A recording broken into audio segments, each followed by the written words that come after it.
বন্ধুরা, তোমরা কি জানো সমুদ্রের বুকে নাবিকরা সবচেয়ে বেশি ভয় পায় যে জাহাজটিকে?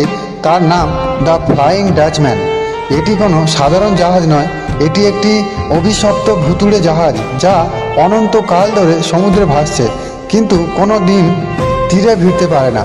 কিংবদন্তি অনুযায়ী এর ক্যাপ্টেনই ঝড়ের সময় ঈশ্বরের সাথে বাজি ধরেছিল যে সে ঝড় পার করবেই। এই অহংকারের কারণে তাকে অভিশাপ দেওয়া হয়। গত 400 বছরে অনেক নাবিক দাবি করেছে তারা সমুদ্রে সবুজ আলোয় ঘেরা একটি জাহাজ দেখেছে। এমনকি ইংল্যান্ডের রাজা পঞ্চম জর্জ নাকি এটি দেখেছিলেন।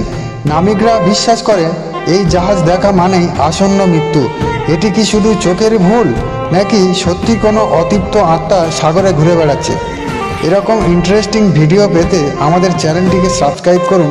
আর এই ভিডিওটি ভালো লাগলে একটা লাইক করুন আর কমেন্ট করে আপনাদের মতামত প্রকাশ করুন।